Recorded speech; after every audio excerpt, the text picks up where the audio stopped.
Okay, so you've heard about climate change and that it's a big deal. But what is it really about, and what can you actually do about it? This video is a simple, pragmatic summary of climate change. We'll cut through the noise and confusion and focus on the basic facts so you can figure out how to help, okay? So here's the situation. The climate is kind of broken, and we're in trouble because, well, we're stuck on this one planet, so our lives depend on it.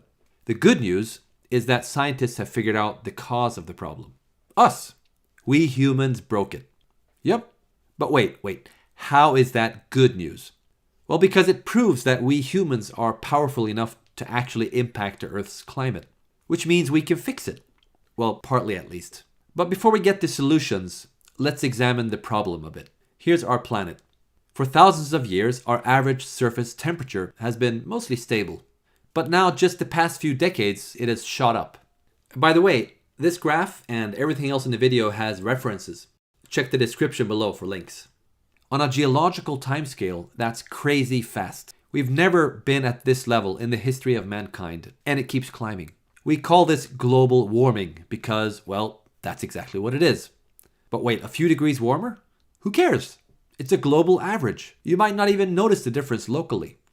Well, actually, it has nasty consequences. When oceans get hotter, they expand, so sea levels rise. The heat also melts ice and glaciers sitting on land in places like Greenland and Antarctica, which raises sea levels even further. This rapid change destabilizes the climate. We get flooding, extreme rainfall, extreme storms, a lot of destruction. Other places get extreme drought, which kills crops and causes starvation. We get heat waves, wildfires, water shortage. Basically, bad stuff happening all over the place. Sure, we've always had storms and droughts and stuff from time to time, but global warming makes them more frequent and more extreme. All this climate-related destruction forces more and more millions of people to flee their homes permanently. And where do they go? Even the places that are lucky enough not to be hit by extreme weather, they need to deal with the growing stream of climate refugees showing up at their doorstep. More people fleeing, fewer places to go, that's a recipe for instability and war, which in turn generates even more refugees, compounding the problem. It's like we're passengers on a leaking boat. No matter where the hole is, it's still everyone's problem. As this drama unfolds, how do we react? Some react with denial, some with panic, or shame, or blame. But none of that helps solve the problem, so let's skip that. What does help is doing something. At the very least, it feels better than just worrying. And congrats, you're already doing something. Educating yourself by watching this video. Now, the first step towards solving any problem is to understand its cause. So let's talk about that. Here's our atmosphere, otherwise known as the sky. You've probably heard of the greenhouse effect. Sunlight continuously hits our planet and reflects back out. But greenhouse gases, like carbon dioxide and methane, capture some of that energy and keep it in, like a blanket. That's a good thing, actually, because otherwise the entire Earth would be a frozen ball of ice and you would be a popsicle. These gases have been pretty consistent for thousands of years, giving us a stable climate and enabling convenient things like, well, human civilization. But during the past 50 years or so, carbon dioxide concentration has suddenly increased by 40%. In 800,000 years, it's never been above this line, and now suddenly it jumps to here and keeps rising. Rising CO2 levels, rising temperature. Coincidence? No. Turns out this is the main cause of global warming. So why is carbon dioxide increasing? All living things are made of carbon. Carbon is neither created nor destroyed, it just cycles around our biosphere as plants and animals live, breathe, and die. So what's with all that extra carbon? Where the heck is that coming from? It all started a century and a half ago when we discovered a really neat party trick. Dig up coal and oil and gas and use it to fuel cars and produce electricity. Wow! These are known as fossil fuels because, well, they come from fossils. Buried carbon from organisms that died millions of years ago. When we dig it up and burn it, we get lots of energy all at once. Great! But a side effect is that we also get carbon dioxide gas. Note an important distinction here. Non-fossil fuel, like burning a tree, does not add carbon dioxide to our system, as long as a new tree grows to replace it. That carbon was already in our biosphere. It is renewable. However, fossil fuels do add carbon dioxide to our system because we dig it up and don't dig it back down again. And so every year we end up adding about 50 billion tons of greenhouse gases to our atmosphere. And about 70% of that is carbon dioxide from burning fossil fuels, mostly coal and oil. And it keeps going up because of more people using more energy. Ha! We found the biggest leak. Now we just need to plug the hole. The second biggest cause of global warming is... Actually, we'll get to that later.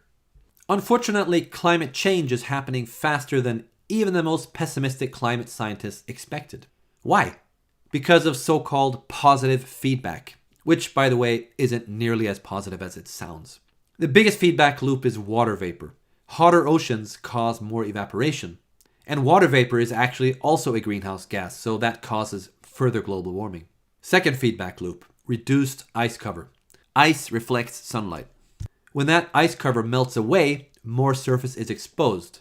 More heat is sucked in, and global warming increases. Finally, permafrost. Large parts of Siberia, Greenland, Canada, and Alaska are covered in permafrost. Turns out this frozen soil contains lots of greenhouse gas. When it thaws, the buried gases are released, causing even more global warming. So climate change is accelerating because of 3 vicious cycles. It all works together like some kind of evil scheme from a B-movie villain.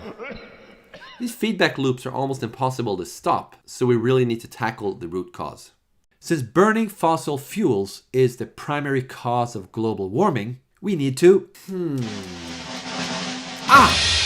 Stop burning fossil fuels. Thank you. So wait, why are we burning this stuff again? We burn it in power plants to generate electricity. We burn it inside cars and planes to drive them around. We burn it in factories to produce stuff. See the chimneys? Exhaust pipes? Smoke. That's a hint. All this accounts for about 2/3 of the 50 billion tons. And by the way, that smoke is deadly poisonous, so we kind of want to get rid of it anyway. Here's the most fascinating thing. The fossil fuels industry is subsidized. Governments around the world spend about $500 billion per year, 1% of the global GDP, financially supporting the very thing that's killing us. Clearly, change is needed. So what, are we going to erase 200 years of progress? Back to candles and horses? No, of course not, because we've grown really fond of electricity and transport. So that's not going away. We just need to solve it without burning fossil fuels. And the good news is that we don't even need to burn it anymore. Instead of coal and oil, we can use solar panels and wind turbines to generate the same electricity without screwing up the climate. This used to be expensive and ineffective, but the technology has finally caught up. Now solar and wind is often more cost-effective than coal and oil, even without taking climate impact into account. That's known as grid parity, a crucial economic tipping point where people who don't even know or care about climate change will want to switch because it's cheaper. Of course, we need energy even when the sun isn't shining and the wind isn't blowing, so the next big challenge is energy storage. But battery technology and other storage solutions are catching up fast. An added bonus to all this is that all countries have free access to sun and wind. It is basically democratized energy, so less need for countries to bicker with each other over unevenly distributed oil reserves and gas pipelines and stuff. Of course, we have other non-fossil energy alternatives too. Nuclear, which of course carries its own risks and challenges. Hydro, biofuel, geothermal. From a global warming perspective, anything is better than burning fossil fuels. Renewable energy is spreading fast, but globally, about 80% of our energy is still based on fossil fuels. So we gotta keep that ball moving. What about transport then? Transport accounts for about 14% of all emissions. 3/4 of that is from fuel cars, including trucks and buses. Oil power plants on wheels. They are worse than planes only because there are so many more of them. But now we have electric cars. Plug it in and charge it up, just like you do with your phone. Range used to be a problem, but now some electric cars can go over 500 kilometers on one charge. And by then you'll need a break anyway. They are still pretty expensive, but prices are coming down fast. Of course, an electric car is only as clean as the electricity it uses. But the difference is that a fuel car will stay dirty forever, while an electric car gets cleaner automatically as the power grid gets cleaner. There's more good stuff going on. More energy efficient appliances, smart energy distribution systems. These things help the climate and lower your electricity bill. Regulation is also catching up, mainly through carbon pricing schemes. For example, tax shifting, where governments charge a carbon emission tax and use that revenue to reduce something else, like income tax or VAT. So these imported bananas are more expensive, but hey, these local apples are cheaper. It's a shift, not a tax increase. When companies end up paying the real cost of their carbon footprint, they find innovative ways to reduce it. Some engineers are even experimenting with carbon capture, which means sucking carbon dioxide from the air and putting it back into the ground, kind of like trees on steroids. Someday, the whole oil and coal thing will be history, a horror story that we tell our grandchildren. A common misconception about climate change is that lowering our carbon footprint means lowering our living standard. That's actually not true. For example, this is Krakow in Poland. Poland suffers about 50,000 premature deaths per year because of toxic dust from burning coal. Contrast that with this village in Bavaria, which uses 100% renewable energy sources, a combination of solar, wind, hydro, and biofuel. They breathe clean air, produce 5 times the electricity they need, and sell the surplus for a profit. Of course, this is a small village, so it's an unfair comparison, but the trend is clear. This is the future of cities. Better air, less traffic noise, and basically a higher living standard.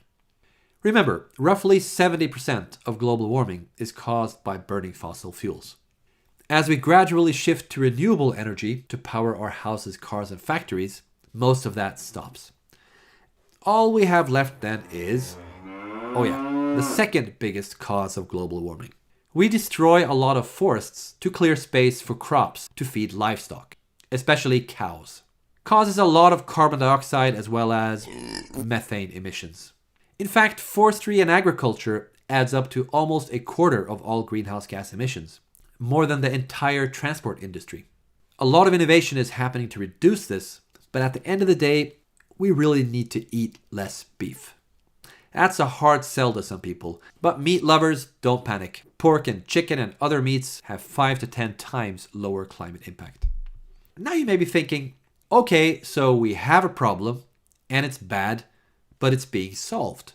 So why should I do anything? The problem is we need to speed up. There are plenty of bumps on the road. Technical challenges, political challenges, and of course resistance from oil profiting organizations that don't really appreciate going obsolete. The faster we move the ball, the less of these horrible consequences we need to suffer. So what can you do? In management circles, people are often referred to as resources. Nah, people aren't resources. People have resources. Money, time, passion, creativity, skills, tools, and of course connections to other people who in turn have their own resources. The mix will vary from person to person, but any resource can be used to help reduce global warming. For example, use your personal network by simply spreading this video, and already there you've made a contribution. For every person that sees it, the likelihood increases that someone will do something. And even if only 10% of our actions end up being effective, with 1 million people doing one thing each, well, that's 100,000 effective actions. It adds up. For example, use your voting power to put climate-aware decision makers into power, or carbon pricing laws in your country. Use your purchasing power, put solar panels on your roof, or switch to a renewable energy provider. Buy an electric car, or invest in a company that produces them. Tweak your personal habits. Less flying, more train. Less driving, more biking. Less beef, more anything else. As a bonus, many of these things improve your health as well as the climate. But keep in mind, changing your personal lifestyle isn't the only way to contribute. Look beyond just yourself. Got some savings? Invest in solar panels somewhere else in the world. Over 1 billion people in the world lack electricity entirely, so they burn kerosene and diesel for light and power. There are now crowdfunding platforms that provide these villages with rental solar panels instead, which is a triple win. Inhabitants get electricity and a better living standard, global warming is reduced, and you can earn a return on your investment. Think about the global impact as well as local. On average, each person on Earth causes 3 to 18 tons of greenhouse gas emissions per year, depending on income level. Doing the math makes it more interesting, almost like a game. For example, for me, switching to an electric car reduced my family's footprint by 3 tons per year. But a single $500 investment in solar panels in Kenya enabled a 14-ton yearly reduction because of all the kerosene they no longer need to burn. My point is, a ton is a ton, no matter where in the world it is reduced. Overall, renewable energy is a fast-growing area, so there are plenty of opportunities to make a buck while also making a difference. And if you don't have extra money yourself, well, you can help your rich cousin do something useful with their money. Do a lot of business trips? Get your boss to carbon offset your flights. And that means compensating for your emissions by paying to reduce it somewhere else. Got programming skills, testing, design? Help create apps and websites, like this one, Electricity Map, a cool open source project that visualizes live the climate impact of each country's energy production. This helps people make better decisions. There's more things you can do. Like digging data? Do research to provide the raw data for tools like this. Got a big network? Form a community or join ours. Got writing skills? Inspire people with success stories. Engineer? Build all this cool technology. Lawyer? Politician? Improve legislation. Reduce fossil fuel subsidies. See the pattern? There are lots of ways you can help reduce global warming. You may even totally disagree with some of these actions, and that's fine. Think of these as levers you can pull. You decide what you're willing to do and what you think will make an impact. This atmosphere is the only one we've got. It's shared by all countries. So no matter where you are or what you do, every ton counts.